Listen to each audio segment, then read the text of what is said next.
Well, congratulations to the class of 2011.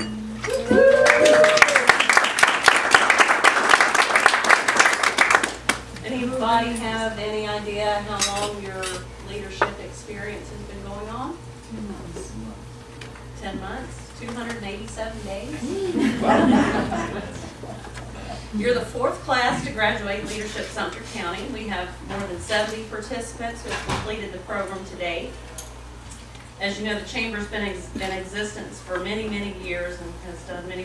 So there's no other program of the Chamber, past or present, that will ever have the impact and the influence on our county, Sumter County program.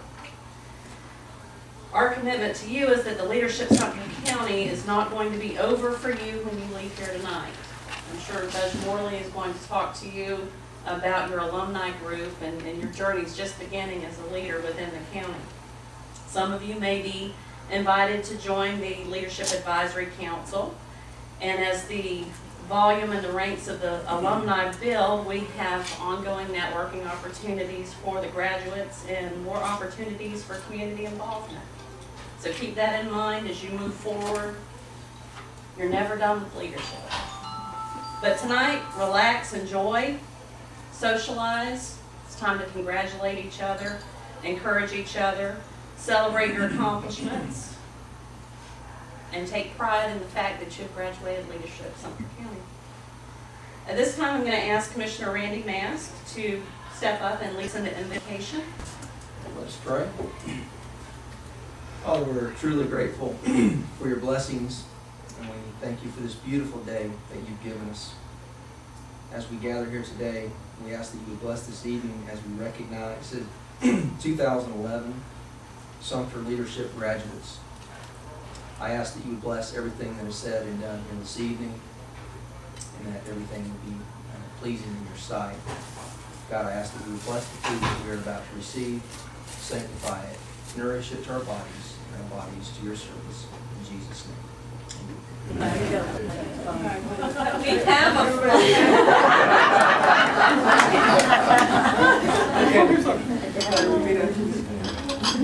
I pledge allegiance to the flag of the United States of America and to the republic for which it stands, one nation, under God, indivisible, with liberty and justice for all.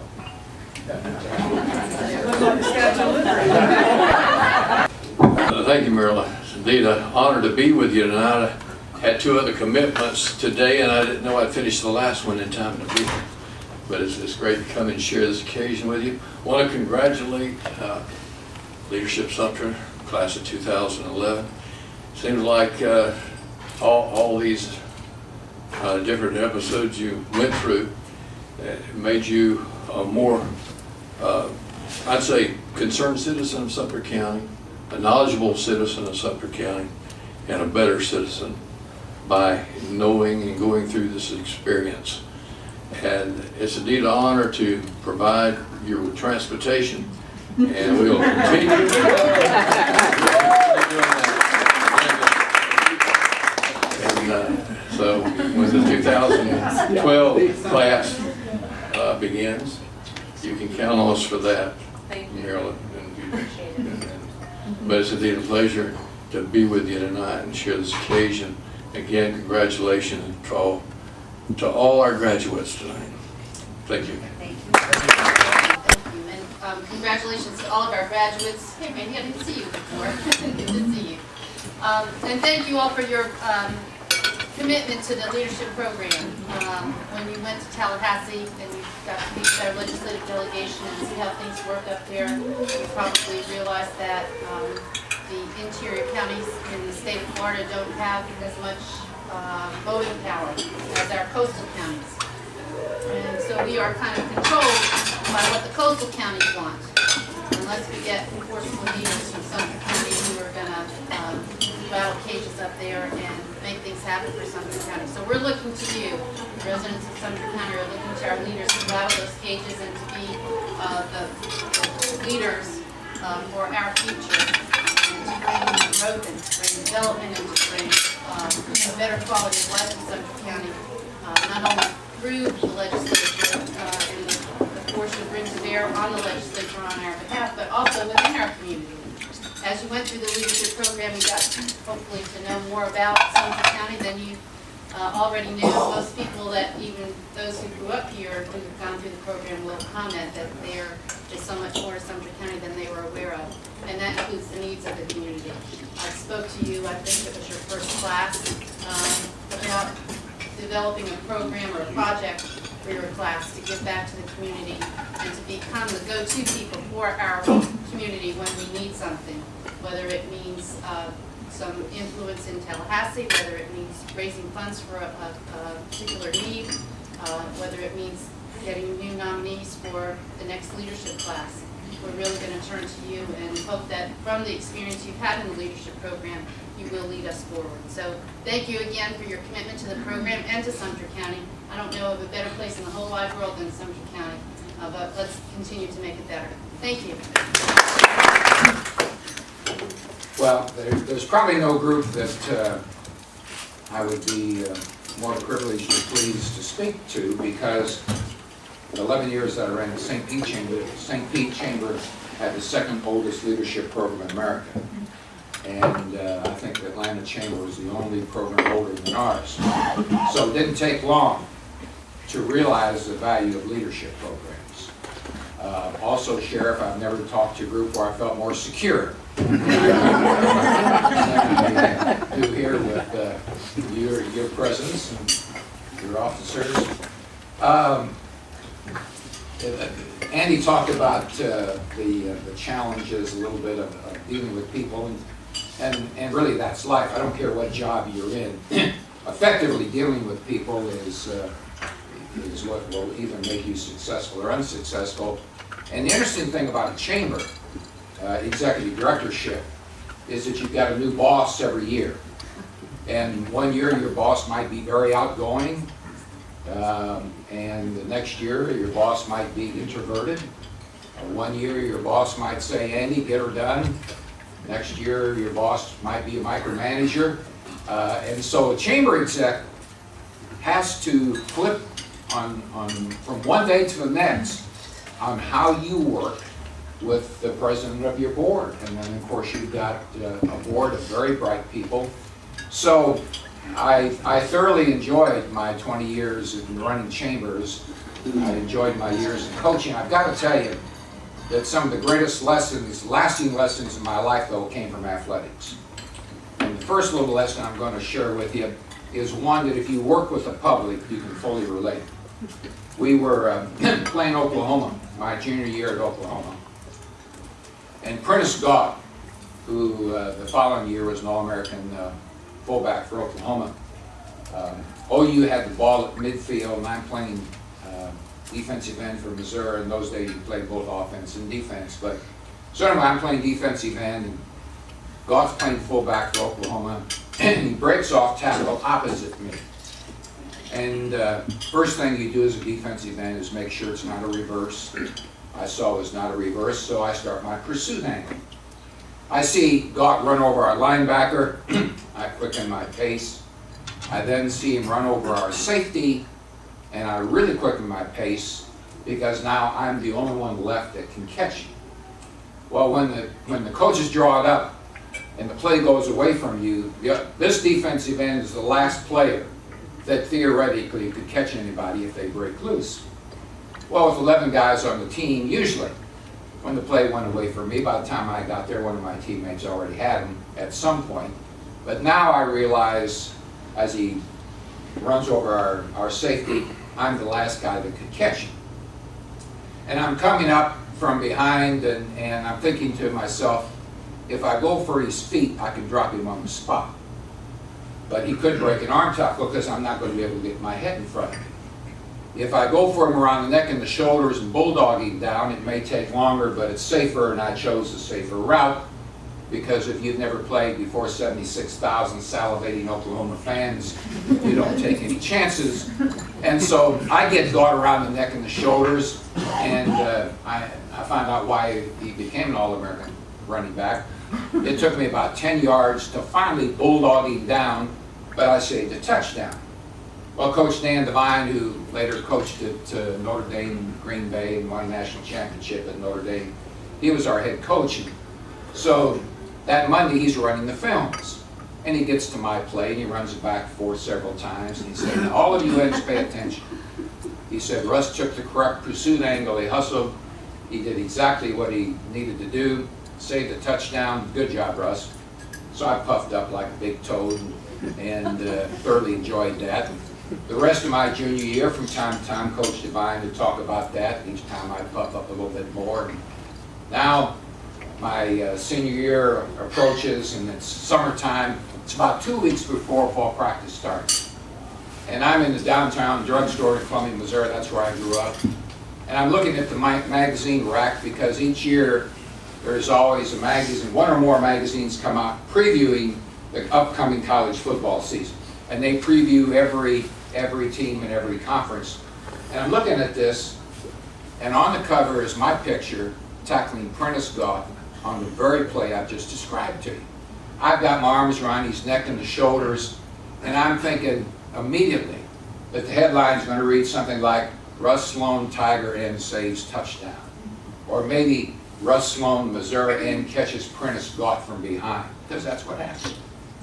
Then my eye shifted from the picture to the real headline, etched forever in my memory. The headline read, Prentice Goff displays power and strength by dragging Missouri tackler 10 yards.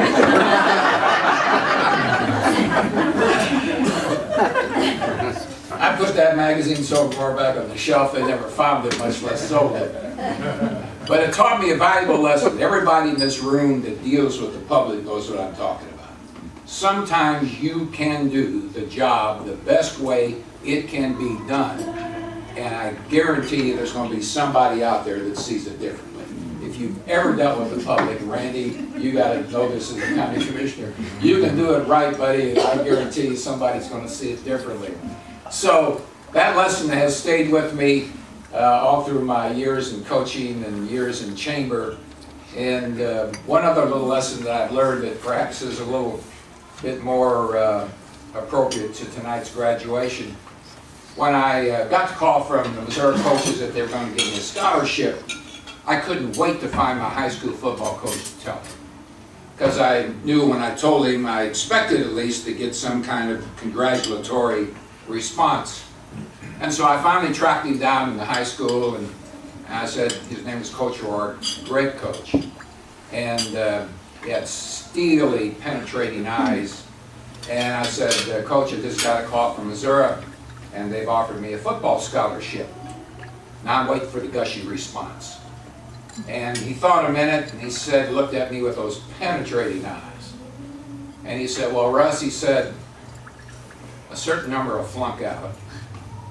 A certain number will get hurt. A certain number will get discouraged and quit. He said, you might make it. And walked off. No congratulations. No, I mean, left my ego right on the floor big time. And that really bothered me. And so when I started at Missouri, freshmen were not eligible to play, so we had a separate freshman team. First day of practice, I'm in the left end line, because I'm an end, and I count 9 ends in the right end line, and there's 8 in my line. I'm thinking, now one of 17 freshman ends, and we've not gotten to the varsity. And as you can imagine, everything he told me happened exactly as he outlined it. Some flunked out, some got hurt, most got discouraged and quit. To the point that 4 years later, out of about 110 freshmen, there were 9 of us left.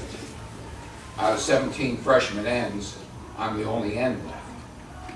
The one thing it taught me is if you have to have one element in your character that I think is absolutely essential for success, above anything, it's perseverance. It is amazing what you can accomplish if you persevere. Now, there's no question that over the 4 years, I had to become a better blocker and a better tackler and all that good stuff, and running good routes and catching the football and so forth. So fundamentals, mastery of fundamentals and perseverance, that combination, I will almost guarantee you success.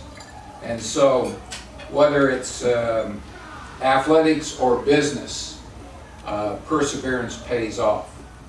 Sam Walton happened to be a graduate of my high school.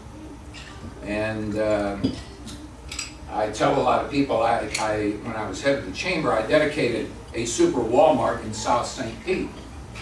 And I told people that Sam Walton and I had parallel careers. I said we both went to Hickman High School in Columbia, Missouri. We both were student body president. Both of us were in athletics. Both of us went to the University of Missouri. Both of us got our undergraduate degrees there. Both of us got our master's degree there. Sam built Walmart and I shopped there. Now, how more parallel can you get? But can you imagine, because it's happened within my lifetime, sheriff's lifetime too, is that Sam Walton started with one store in Arkansas in 1962. And in 1962, General Motors sold 52% of the cars sold in America. And from 1962 to today, Walmart is not just the biggest retailer in the world, they're bigger than their next 6 competitors combined. And we saw GM on the verge of bankruptcy, a year ago. It's amazing what one man's vision and perseverance can do. I want to share with you just one more story and then close, because one thing about listening to the ex-football coach is I've learned to keep a speech within the confines of a halftime. And so you're fortunate. I've always been a student of American history, and I was fascinated with our founding fathers and the whole Revolutionary War. And I want you to picture this because this is the way it happened. Washington, it's winter time, and it's Christmas time, 1776. And Washington hasn't beaten anybody yet. And the problem is, it's Christmas time, and at the first of the year, a lot of these troops can go back home. Their enlistment time is up. And I'm thinking to myself, having been in situations where I've been behind at halftime, what do you say? You can imagine when you're ahead of an army of farmers up against the most professional fighting force in the world, the British troops and the Hessian mercenary troops, which were the German troops. What do you say to your men to get them to re-enlist when they haven't won anything, and it's Christmas time, and it's colder than Billy Lou Blazes out there? They're cold, tired, hungry, and haven't won. And at that time, the impact of one man. There was a writer at the time named Tom Paine, and we've all probably studied Tom Paine at some point in school. Tom Paine had an 8th grade education, and yet probably was the greatest political writer of our revolution. And Tom Paine had written a pamphlet called The Crisis. And almost everybody in this room has heard the opening line of The Crisis: "These are the times that try men's souls." But I want to tell you the rest of that opening paragraph, because Washington, when he read it, was so moved by what Tom Paine said that he had his officers read it to his men the night they crossed the Delaware in that very famous painting to surprise the Hessian troops on Christmas night and win their first victory. Tom Paine said, "These are the times that try men's souls.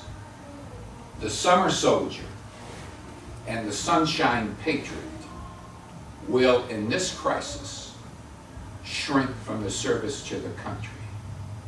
But he that stands it now deserves 11 thanks of man and woman.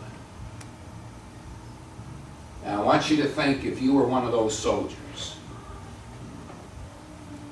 they didn't want to be a sunshine soldier, summertime patriot. They knew the country was at stake, and as bitter as it was, the elements up against the finest fighting forces in the world, that night to cross the Delaware, they surprised the Hessian troops, won their first victory, most of the men re-enlisted, and our nation was saved. You never know the impact of one individual. As a teacher and a coach, law enforcement, government, you never know what influence that you might be. I had a remarkable 3rd grade and 4th grade teachers that gave me a great love for history. I had great coaches. It'll never happen again. I had 3 head coaches at the University of Missouri, all in the College Football Hall of Fame. That will never happen again. To play for 3 Hall of Fame coaches in one 4-year career. They all had different styles, and it's amazing the different kinds of personalities and yet the influences that they can make on you. And I'll leave you with what I think Coach Lombardi, who I had the pleasure to meet one time, right after the Orange Bowl, my teammate and I flew to play in the Hula Bowl in Honolulu. And we flew by way of Chicago, and my teammate was Lombardi's #2 draft choice. And he had never met, the two had never met, so Lombardi met us at the airport, and this was really before Lombardi had become super famous, but I can tell you he was impressive even then. But Bart Starr was talking about the first team meeting that Lombardi addressed the Packers. And he closed with this observation. He said, "Gentlemen, we will constantly pursue perfection, knowing that perfection is impossible to achieve. But in constantly pursuing perfection, we will capture excellence." And that's what leadership is all about. You're not going to win every time, but if you constantly pursue perfection, you will capture excellence. This county, in my mind, will change more than any other county in Florida in the next decade. And it's going to continue to need outstanding leadership. I think you've got a gifted chamber exec. I cannot begin to tell you the value of a great chamber. I think that you've got county leadership that places great value on economic development.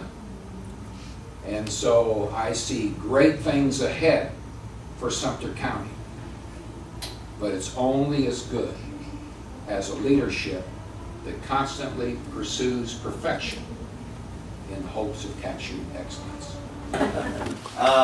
First of all, I want to thank everybody for selecting me as your class president. And when we were in Tallahassee, I told you that, you know, I would do everything that I'm losing my voice. I've been sick for a couple of days, but I told you I'd do everything I can to make you proud and lead by example. And so far, I've joined the Republican Club, Sumter Rotary Club, Lady Purcell Hospice House Committee, and the United Way Allotment Committee.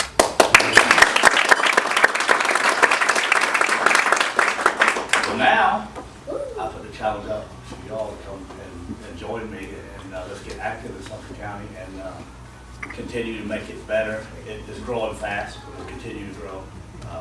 We need good leadership. We need people to get active in the community. I've learned so much, as we've all talked about it through this past year, that I just didn't know what went on in Sumter County. This is a great program. Please encourage others to join. I've been working on a few at the federal prison. I think they just announced it. They announced two positions. So I think the federal prison will sit too this year. And I will continue to be on the advisory board of Leadership Sumter. Always available, whatever you need me, call me, I'll be available. I'd like to say, you know, I hate to see this come to an end. I've enjoyed it so much. I look forward to every Thursday to get together with everybody and just go have a good time and learn about the community. And now I wonder, okay, what am I going to do next Thursday? It was a great adventure. We've made a lot of good friends. We've ate a lot of good food. I want everybody to stay in contact, and we have each other's email, phone number. We'll stay in contact, and if you ever need anything, need me for anything, please don't hesitate to call me. And I'd like to see us put together a fundraiser for the community, just pick a fundraiser for our class personally. And if you need me to head that up, I will do that. Let's pick an organization, let's do a fundraiser as the 2011 class. Thank you.